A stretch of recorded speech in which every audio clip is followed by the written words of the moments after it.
31 जानेवारी 1982 तिहार तुरुंगातील त्या दोन क्रूर कर्म्यांना फासावर चढवण्याची तयारी पूर्ण झाली होती. त्यांनी केलेल्या पापाची शिक्षा त्यांना मिळायलाच हवी होती.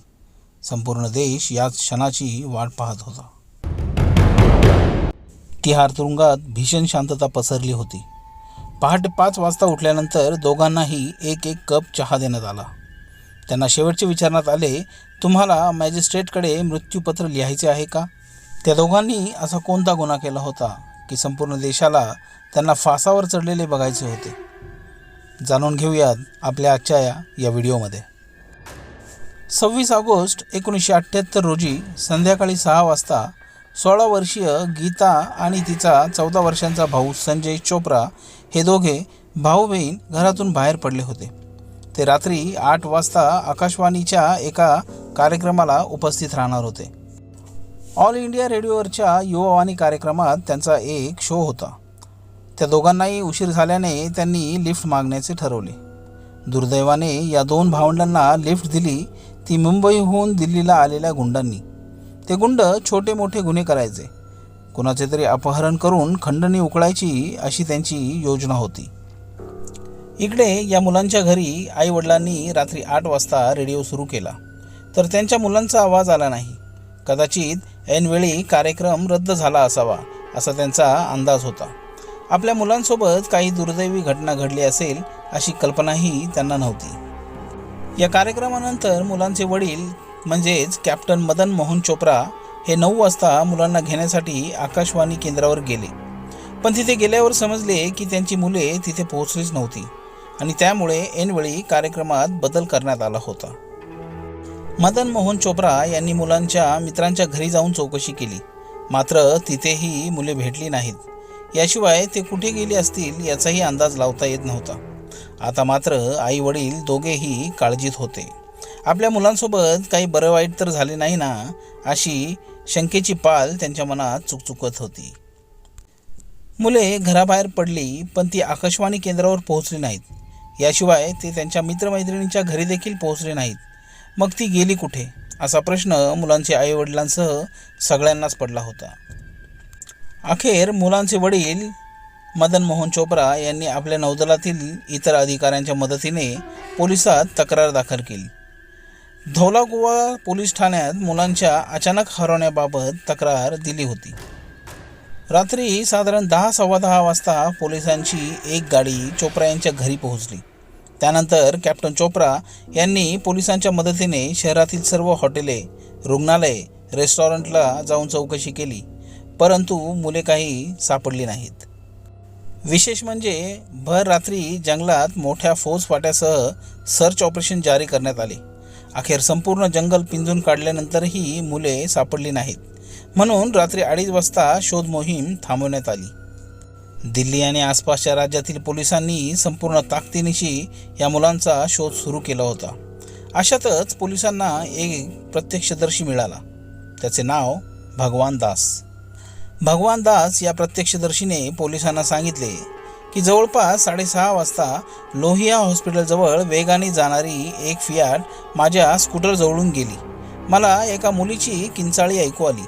मी स्कूटरचा वेग वाढवून कारजवळ गेलो तर पुढच्या सीटवर 2 जण बसले होते. मागच्या सीटवर एक मुलगा आणि एक मुलगी होते. लाल सिग्नलवर कारचा वेग कमी झाला तेव्हा मी ओरडून काय चालले आहे असे त्यांना विचारले. मुलाने खिडकीपाशी येत रक्ताने माखलेला आपला टी-शर्ट दाखवला तर मुलगी मागून ड्रायव्हरचे केस ओढत होती. ड्रायव्हर एका हाताने गाडी चालवत होता आणि दुसऱ्या हाताने त्या मुलीवर सपासप वार करत होता. मंदिर मार्ग आणि पार्क स्ट्रीटच्या क्रॉसिंगवर गाडीने वेग धरला. लाल सिग्नल तोडून ती गाडी पुढे निघून गेली. त्याचबरोबर भगवान दासने आणखी एक अत्यंत महत्त्वाची बातमी पोलिसांना सांगितली की या प्रकरणात वापरलेल्या या मस्टर्ड रंगाच्या कारचा क्रमांक होता HRK 8930.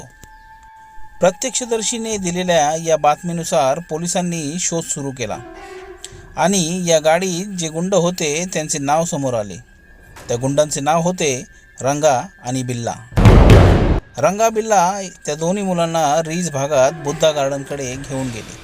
त्यांनी तिथे एका सामसूम असलेल्या रस्त्यावर आपली गाडी थांबवली.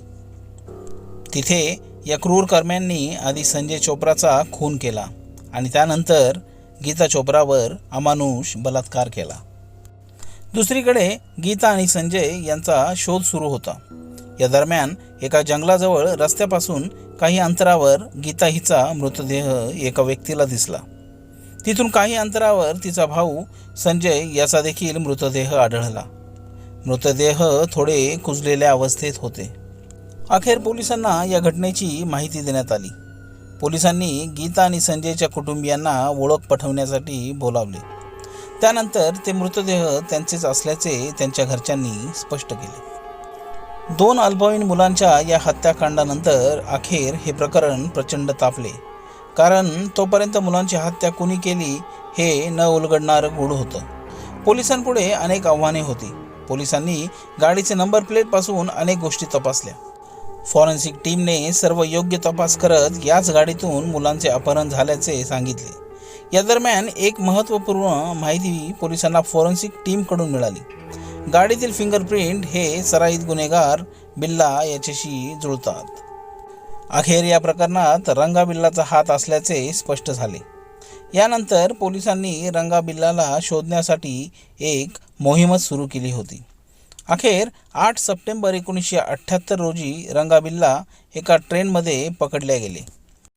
खरं तर मीडिया रिपोर्टनुसार रंगा आणि बिल्ला यांना गीता आणि संजय चोप्रा यांची हत्या करायची नव्हती. त्यांना त्यांचे अपहरण करून त्यांच्या आईवडिलांकडून खंडणी मागायची होती. त्यानंतर त्यांना सोडून द्यायचे होते. त्यांनी तसा प्रयोग याआधी मुंबईमध्ये केला होता.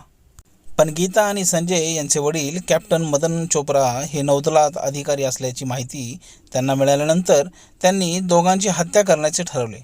त्यामुळे मुले आणि रंगा बिल्ला यांच्यात गाडीतच मोठी हाणामारी झाली. पण अखेर मुले शेवटी कमी पडली. आरोपी रंगा बिल्ला यांनी गीता हिच्यावर बलात्कार करून तिची हत्या केली. त्यामुळे हे प्रकरण जास्त हादरवणारे ठरले.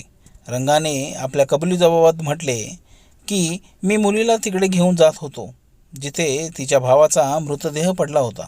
मी तिच्या उजव्या बाजूने चालत होतो. बिल्लाने मला इशारा केला आणि मी थोडा पुढे चालू लागलो. बिल्लाने संपूर्ण ताकदीनिशी मुलीच्या गळ्यावर तलवारीने वार केला. वार केल्यानंतर तिचा लगेच मृत्यू झाला. आम्ही तिचा मृतदेह उचलून झाडीत टाकून दिला. आपण करत असलेला गुन्हा हा संपूर्ण देशाला हादरवून ठेवेल याची साधी कल्पनाही त्या नालायकांना नव्हती. या घटनेची बातमी पसरताच लोकांमध्ये संतापाची लाट उसळली. बोट क्लबवर जीसस अँड मेरी कॉलेजच्या विद्यार्थिनींनी आंदोलन केले. तत्कालीन परराष्ट्र मंत्री त्यांच्याशी चर्चा करण्यासाठी गेले असताना त्यांच्यावर दगडफेक करण्यात आली. तत्कालीन पंतप्रधान मोरारजी देसाई संवेदना व्यक्त करण्यासाठी त्यांच्या घरी गेले होते.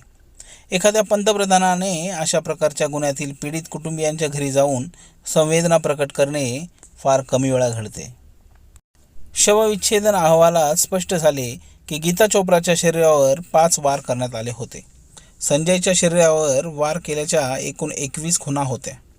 गीताच्या पॅन्टच्या खिशात तिचे आय कार्ड सापडले. अखेर 8 सप्टेंबर 1978 रोजी रंगा बिल्ला एका ट्रेनमध्ये पकडले गेले. त्यांना कोर्टाने फाशीची शिक्षा सुनावली. 31 जानेवारी 1982 रोजी त्यांना फाशीची शिक्षा देण्यात आली. 60च्या दशकात छोट्या मोठ्या चोऱ्या करून गुन्हेगारी विश्वात पाऊल ठेवणारे रंगा म्हणजेच कुलजीत सिंग आणि बिल्ला म्हणजेच जसबीर सिंग 70च्या काळापर्यंत कुख्यात गुन्हेगार झाले होते. 1978 मध्ये या नराधमांनी केलेला हा अपहरण आणि हत्येचा त्यांचा शेवटचा गुन्हा ठरला. हा गुन्हा इतका मोठा होता की देशभरात एकच चर्चा रंगली होती. देशच नाही तर परदेशातही याची चर्चा होत होती. फाशीनंतर त्यांच्या दहशतीला अखेर विराम मिळाला. परंतु चोप्रा कुटुंब संपूर्णपणे उद्ध्वस्त करून या नराधमांना अखेर मिळाले काय याचं उत्तर फक्त तेच देऊ शकत होते.